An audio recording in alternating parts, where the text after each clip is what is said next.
مولانا ابو الحسن علی ندوی رحمۃ اللہ علیہ کو ضرور پڑھو. ہندوستان میں ایک عالم گزرے, کیا نام ہے؟ مولانا ابو الحسن علی ندوی, جن کا ندوۃ العلماء تھا. بہت زیرک عالم تھے وہ.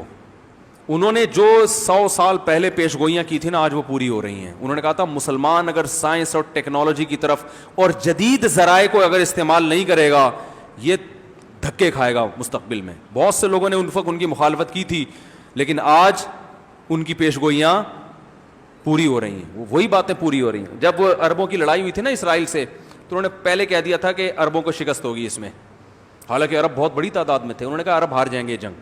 لوگ بڑے حیران ہو رہے تھے, بھائی کیسے ہار جائیں گے, عربوں کے پاس تو ایمان ہے اور اللہ اکبر کے نعرے ہیں, نمازیں ہیں, تہجد, اور ماتھے پہ کیا ہیں؟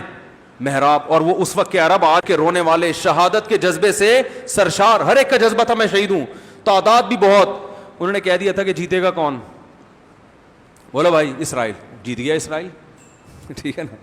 بہت زیادہ نقصان ہوا تھا عربوں کو.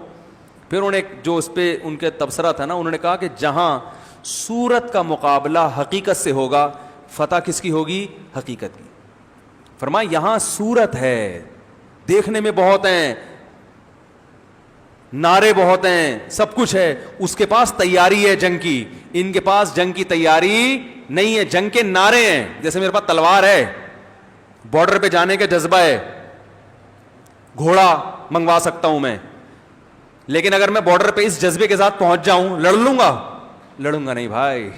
یہ باتیں میں تبھی میں نے جب یہ کہہ رہا تھا نا تلوار لے کے دل چاہ رہا ہے کہ میں بارڈر پہ جاؤں, تو اس وقت میں نے فوراً ایک جملہ کہا تھا کہ باتیں کرنے پر گورنمنٹ کی طرف سے کوئی پابندی نہیں ہے. یہ میں نے اس لیے کہا تھا کہ جاؤں گا نہیں, میں جانے کا جب موڈ ہوگا تو پھر پہلے آرمی جوائن کروں گا, 1 سال کی ٹریننگ لوں گا, بم چلانا سیکھوں گا, توپیں چلانا سیکھوں گا, ٹھیک ہے نا, وہ جو پوری ٹریننگ دیتے ہیں وہ سیکھوں گا. اس کے بعد جا کے بولوں گا کہ بھائی میری بارڈر پہ تشکیل کرو.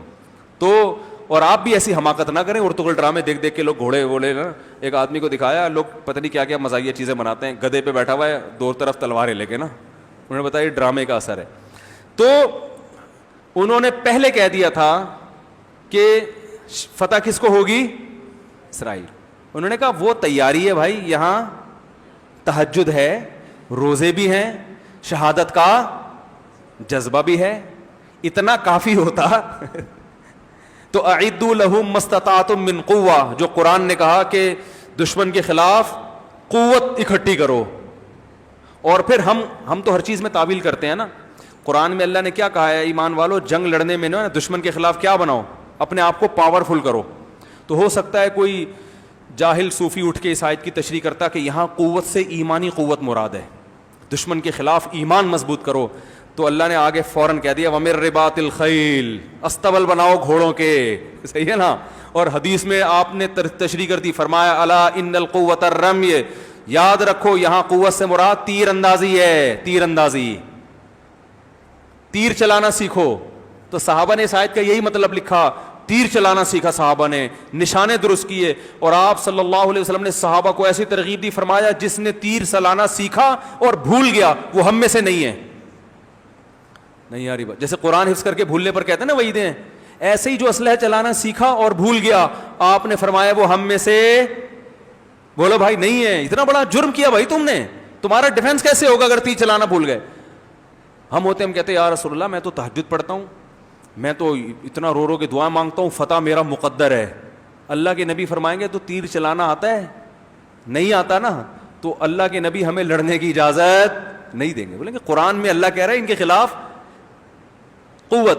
لوگ بدر کا واقعہ بیان کرتے ہیں, اس میں کہاں قوت تھی؟ وہ معجزہ تھا. معجزوں پر حکم کا مدار نہیں ہوتا, وہ تو اتفاقی لڑائی تھی جو اللہ نے کروا دی. دیکھو معجزے تو یہ بھی ہوئے ہیں کہ نبی نے پانی میں ہاتھ ڈالا اور پانی ابلنا شروع ہو گیا. اب آپ کہو کہ بھی نارتھ کراچی میں پانی نہیں آ رہا ہے, بھائی مفتی صاحب آپ ٹینکی میں ہاتھ ڈالیں, جیسے نبی کا معجزہ ہوا, ہو سکتا ہے آپ کی کرامت ہو جائے. مفتی صاحب اگر عقل مند ہوں گے بولیں گے بھائی جاؤ KMC والوں سے لڑو, دھرنے دو, ٹینکر جو ہے نا ٹینکر مافیا کو ختم کرو, کنویں کھودو, یہ سارے کام کرو, پھر بھی نہیں آئے تو ہو سکتا ہے میں ٹینکر میں ہاتھ ڈالوں, شاید اللہ نکال دے پانی. میرے گھر میں تو ابھی تک نکلا ہے نہیں, ٹھیک ہے نا. تو معجزے کوئی اصول تھوڑی ہوتے ہیں, معجزے تو اللہ کی مدد ہوتی ہے, وہ اللہ کا کام ہے. اللہ کہے کہ تم اپنا کام پورا کرو, پھر جو میرا ہوگا کبھی کبھار میں آسمان سے فرشتے بھی اتار دوں گا. اور ہوتے ہیں آج بھی مجاہدین کی مددیں ہوتی ہیں, فرشتے بھی اترتے ہیں, گھوڑے بھی اترتے ہیں, سب کچھ ہوتا ہے. اپنا کام پورا. تو اب مولانا ابو الحسن ندوی بڑے خاندانی عالم تھے, انہوں نے کہہ دیا تھا عربوں میں تقوی ہے, تہجد ہے, شہادت کا جذبہ ہے. اسرائیل کے پاس شہادت کا جذبہ بھی نہیں ہے, تقوی بھی نہیں ہے, تہجد بھی نہیں ہے, مگر تیاری جنگ کی پوری ہے. اسے پتہ ہے کہاں کہاں سے حملہ ہو سکتا ہے. کہا کہ وہاں حقیقت ہے, یہاں صورت ہے.